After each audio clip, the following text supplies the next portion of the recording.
तो बताएगा, मैं सिर्फ उसका ही लूँगा और किसी का भी नहीं लूँगा।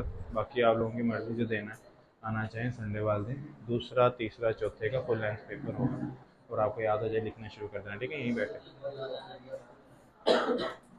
अच्छा बच्चों, अब बोर्ड की तरफ देखो, लिख के ले आया हूँ, आपको मैं दे दूँगा वो। लैपटॉप पे नहीं लेके आया मैं, लिख के हाथ से लिख लाए। आसान है लेकिन थोड़ा सा लेंथ ही समझा जाता है, ठीक है, बिल्कुल आसान है। बस आपने एक पेज याद कर लिया तो आपको तकरीबन ओवरऑल सारा याद हो जाता है। स्टेशनरी वेव है, स्टेशनरी वेव कहते हैं किसने, पहले ये देख लें।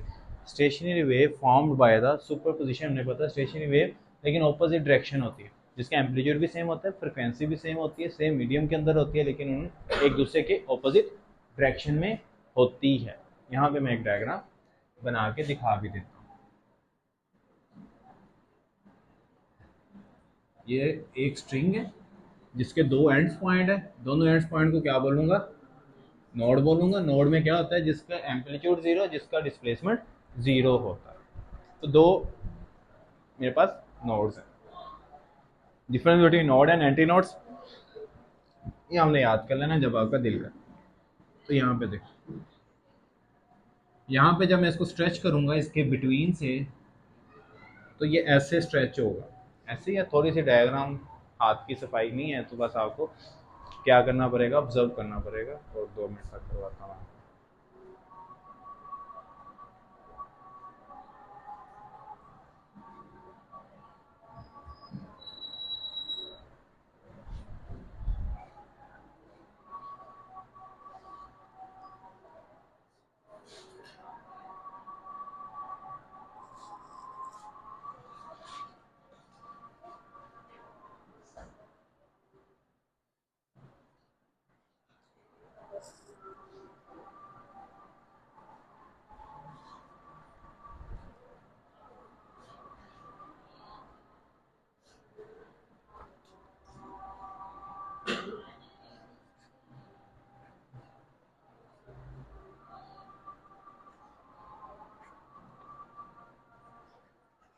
How many electrons are required of oxygen?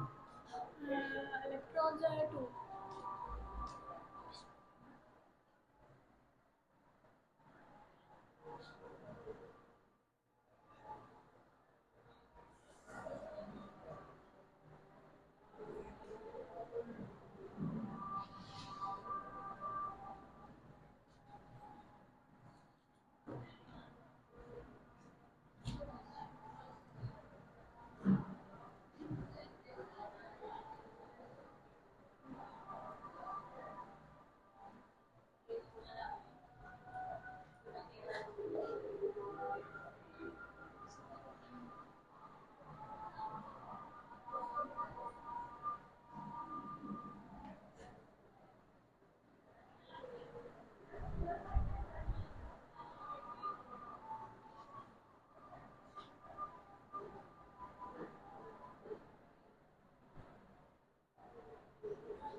अब बाद में पीरियड के बाद, अब सब कुछ पीरियड के बाद करते जाओ सारे।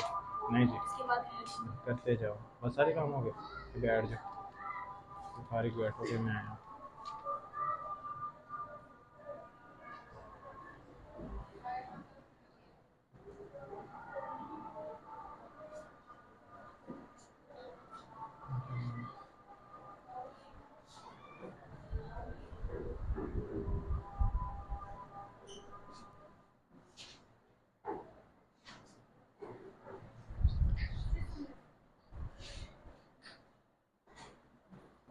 अच्छा बच्चों, यहाँ पे एक नोड और एंटी नोड है। एक रबड़ बैंड ले लो या कोई भी स्ट्रिंग ले लो, ठीक है।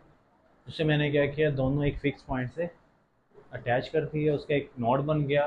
दोनों नोड बन गए। जब मैंने उसको मिडिल पॉइंट से स्ट्रेच किया, याद रखो कहाँ से स्ट्रेच कर रहा हूँ, मिडिल पॉइंट पे स्ट्रेच किया, तो उस पर मैंने एक फोर्स अप्लाई की, इसको क्या बोलूँगा, टेंशन की मैंने फोर्स अप्लाई की। ये यूनिफॉर्म स्ट्रिंग था, जब मैंने इसके ऊपर टेंशन की फोर्स अप्लाई की, किसके ऊपर, मैस पर, यहाँ से लेके यहाँ तक क्या डिस्टेंस है इसकी, लेंथ है।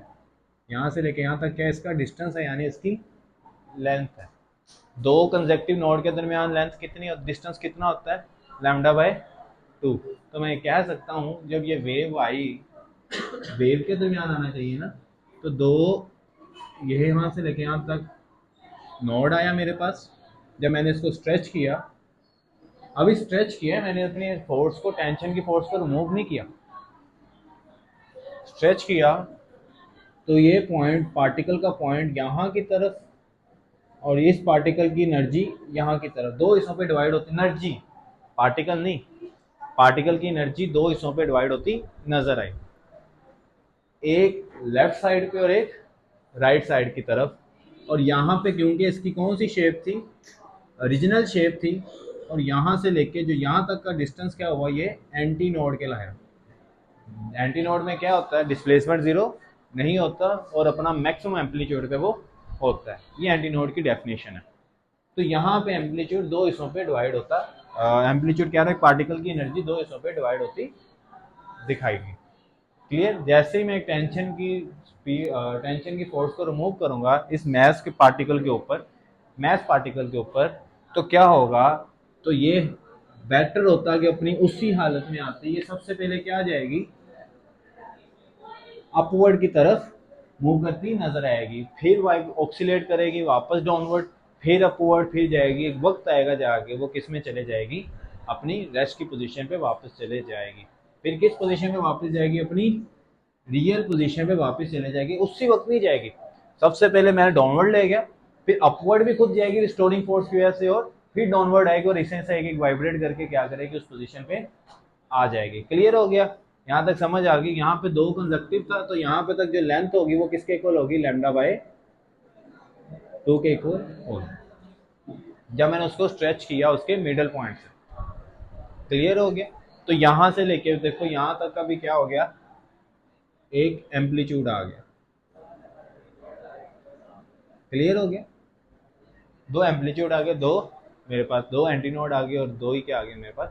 अब जब ये वापस गई, इसको बार बार मैं रिपीट करवा रहा हूँ, यहाँ पे एनर्जी डिस्ट्रीब्यूट हुई थी, जिस डायरेक्शन में ये थी वापसी पे कौन सी, इनवर्ट डायरेक्शन में क्या होगी, ये ऑपोजिट होगी। इनवर्ट डायरेक्शन में क्या होगी, ये ऑपोजिट। यही तो डेफिनेशन है स्टेशनरी वेव की।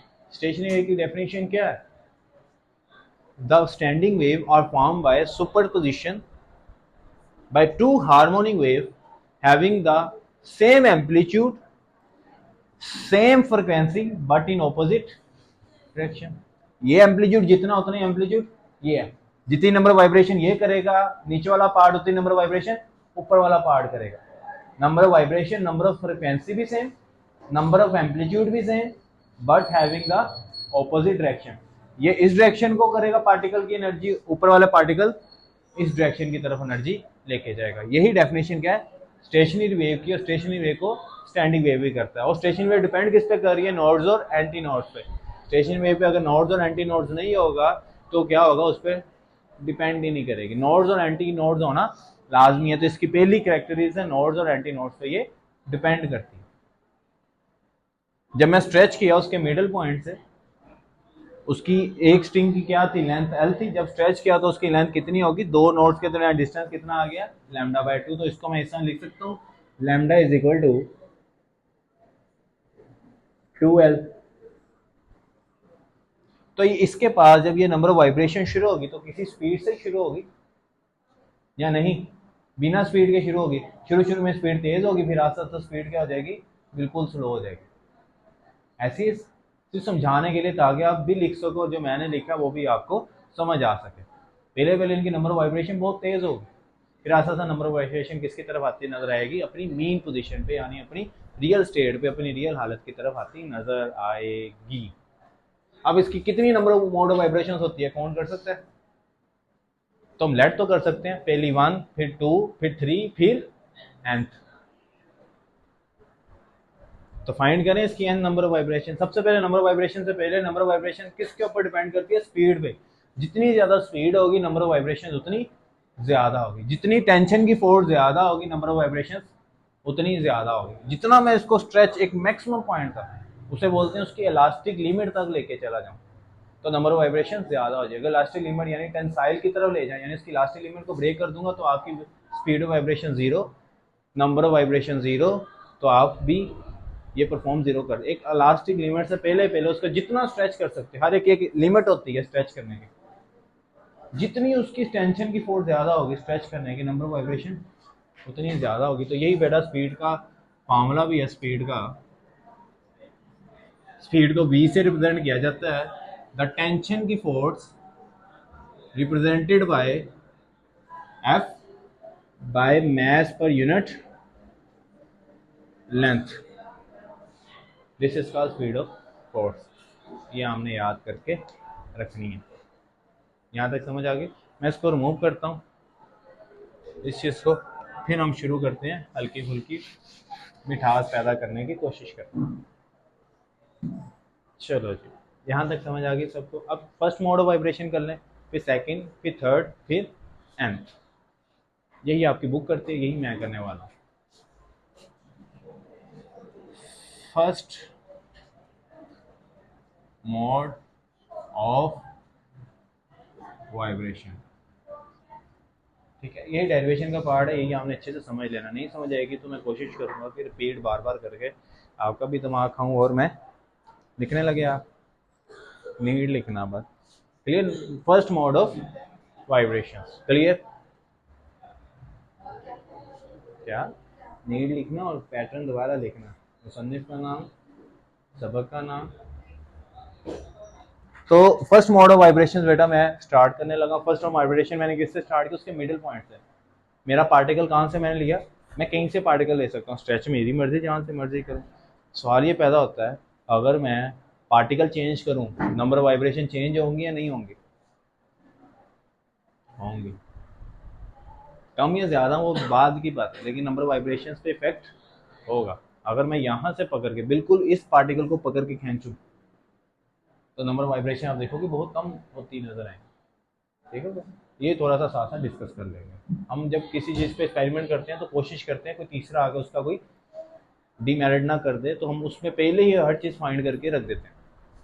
उसके हर पार्टिकल पे हम डिस्कस कर लेंगे। चलो, फर्स्ट मोड ऑफ वाइब्रेशन में मैंने क्या किया? व्हेन आप plug a particle in centre,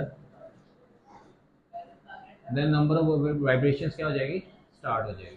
जब नंबर ऑफ वाइब्रेशन स्टार्ट होगी तो उसकी वेवलेंथ लेंथ कितनी आ जाएगी?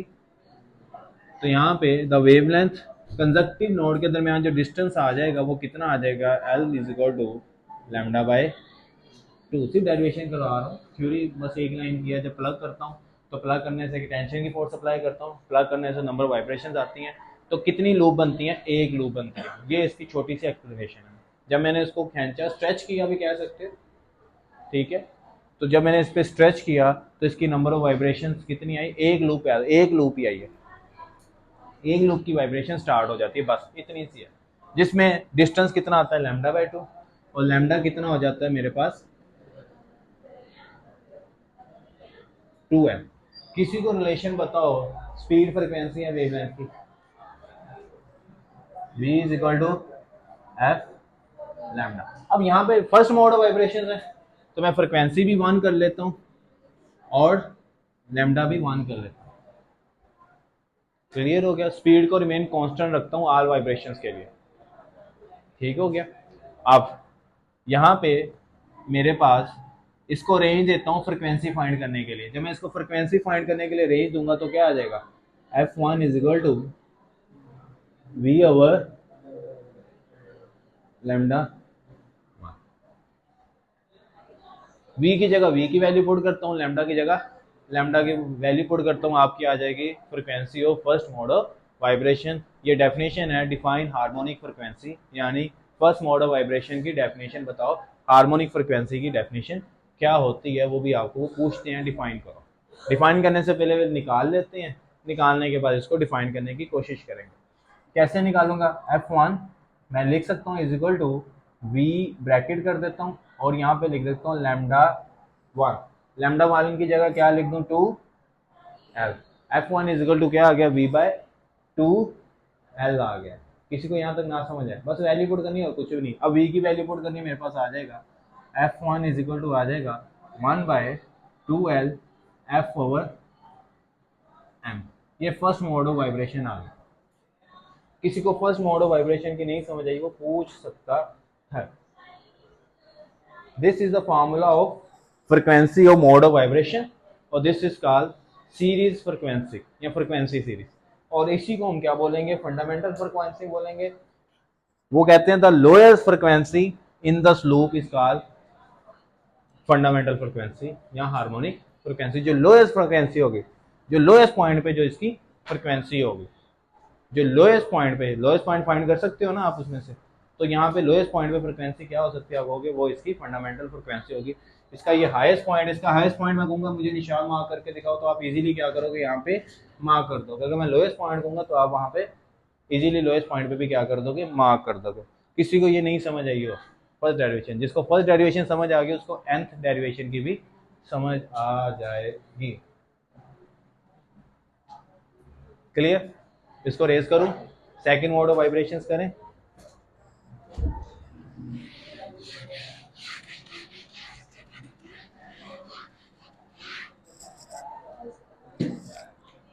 Second mode of, first mode of vibration ऐसी तरह थोड़ी सी सेकंड मोड ऑफ वाइब्रेशन।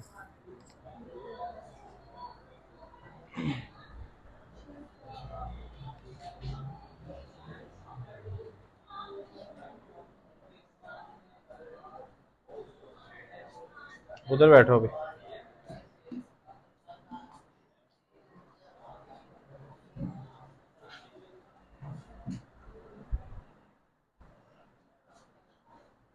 अच्छा देखो बच्चों, अब इसके पार्टिकल का मैंने कौन सा लिया था, 1/2 पार्ट लिया।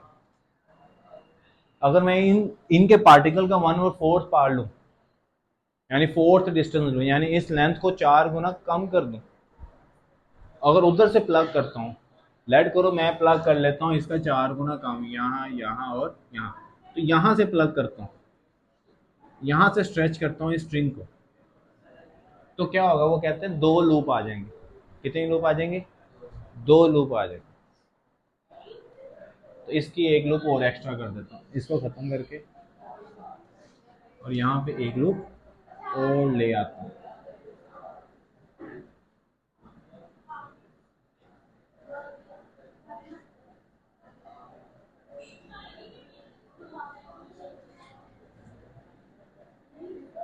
लेंथ ज्यादा नहीं होगी, यहाँ पे आपको लेंथ ज्यादा होती नजर आ रही है ना, लेकिन लेंथ ज्यादा नहीं होगी। क्लियर हो गया?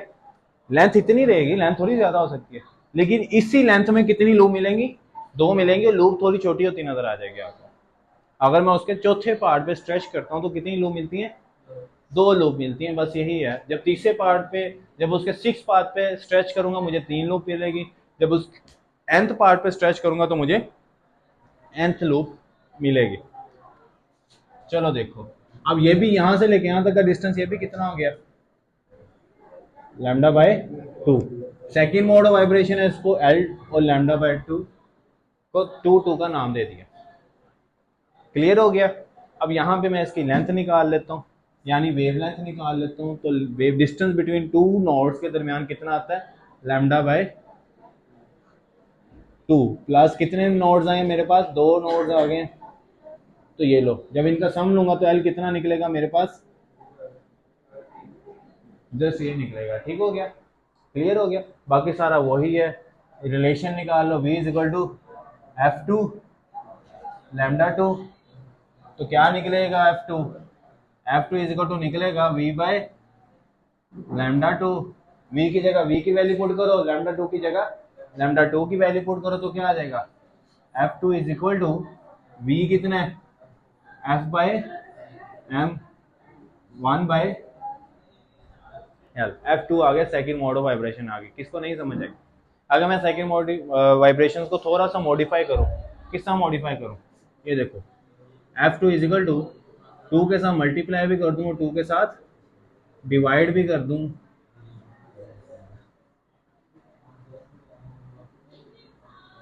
तो ऐसी कंडीशन बनेगी। तो ये किसके इक्वल है, 1 और 2 L F/m। ये F2 इक्वल आ जाएगा 2F1 के। तो मैं कह सकता हूँ second mode of vibration 2 times है first mode of vibration. Second mode of vibration 2 time है फर्स्ट मोड ऑफ वाइब्रेशन के। क्या ये यही लिखी है, बस इसके 2 के साथ मल्टीप्लाई और डिवाइड करवा दिया। 2 ये 2 से कट नहीं जाएगा, तो फिर यही चीज़ बन जाएगी। जब ये चीज़ बनेगी तो कोई फर्क नहीं पड़ेगी, लेकिन ये चीज़ किसमें चले जाएगी, समझ आई। अब इसकी third mode of vibration find कर लेते हैं। मैं इसको रेज करके थोड़ा सा ऊपर से स्टार्ट करता हूँ।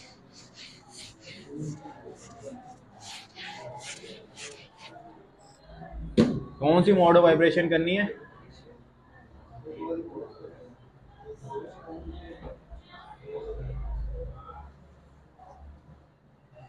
थर्ड ऑफ वाइब्रेशन में वो कहते हैं जब इसका 6th पार्ट मैं क्या करूंगा, स्ट्रेच करूंगा।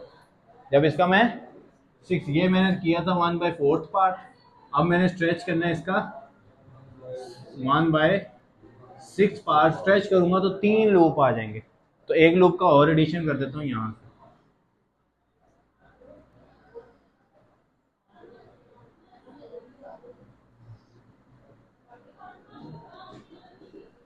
ये भी एल किसके इक्वल आ गया, अब लैम्डा 3/2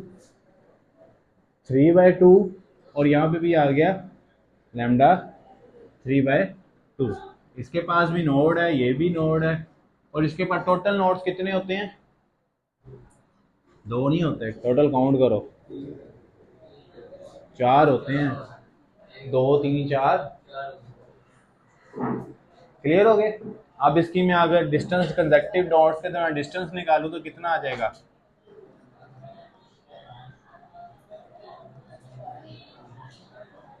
जब मैं इसका सम करूंगा तो कितना आ जाएगा,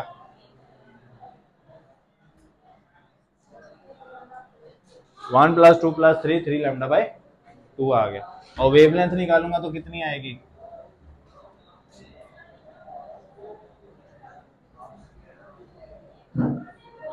तो v = F3 λ3,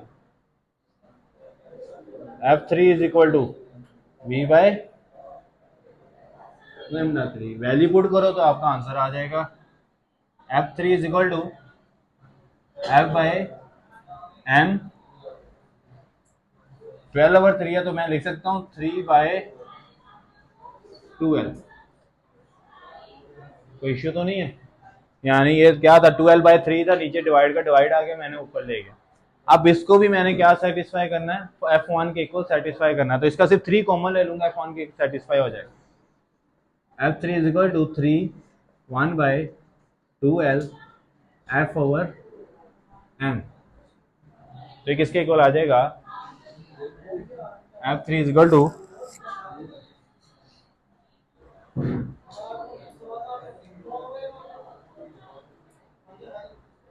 किसको नहीं समझा यहां तक। अब nth mode of vibration find कर लें।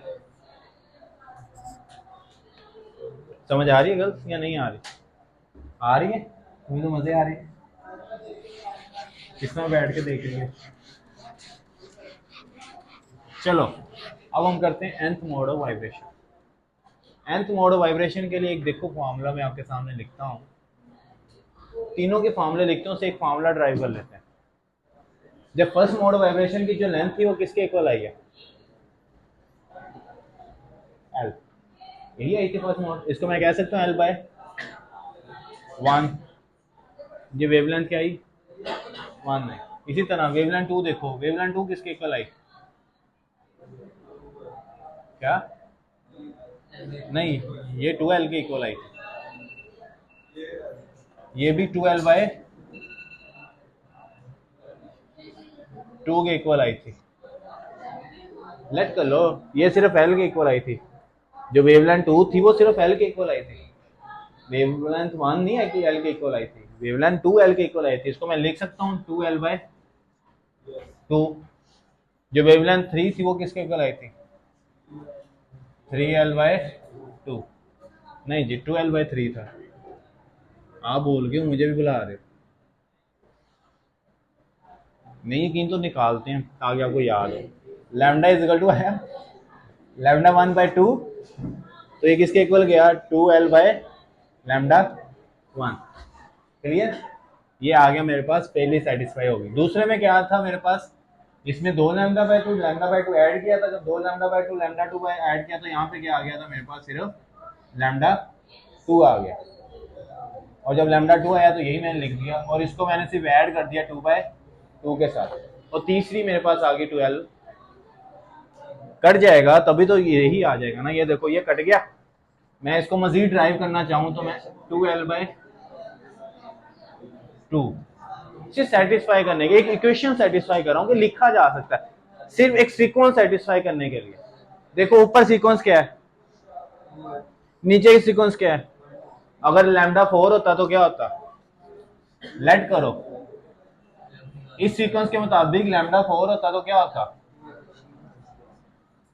λ5 होता तो 12/5, और λn होता तो यही सेटिस्फाई कर रहा हूं। n मोड के लिए λn क्या निकला, और फ्रिक्वेंसी के अंदर पुट करने लगा, फ्रिक्वेंसी n भी होगी और λn ही होगा, तो फ्रिक्वेंसी n किसके इक्वल आ जाएगी, v/λn। वैल्यू पुट करूंगा और मेरे पास आंसर आ जाएगा f/m, और यहाँ पे क्या आ जाएगा मेरे पास 1/n/2l आ जाएगा। तो मेरे पास fn किसके इक्वल आ जाएगा, मैं इसको ट्राई करूंगा तो nf1 के इक्वल आ जाएगा। ये बेटा आज का आपका लॉन्ग था। किसी को इस लॉन्ग की समझ ना आई हो तो वो पूछ सकते हैं। इसकी 3 कैरेक्टरिस्टिक्स हैं। पहली कैरेक्टरिस्टिक्स क्या है जी बेटा, ये एक ही डायरेक्शन में ट्रेवल नहीं करती, ठीक हो गया, इसकी इनवर्ट डायरेक्शन होती है जब वापस आती है। दूसरी, इनका एम्पलीट्यूड मैक्सिमम होता है, उसे नोड कहा, एंटी नोड कहा जाता है। जिनका एम्पलीट्यूड मिनिमम होता है स्टेशनरी वेव में उन्हें, या जीरो होता है उन्हें क्या बोला जाता है, एंटी नोड बोला जाता है। ये इनकी एनर्जी कभी भी सेम प्लेस पे और सेम वे पे ट्रेवल नहीं करती, हमेशा इनकी एनर्जी भी ऑपोजिट डायरेक्शन में ट्रेवल करती है।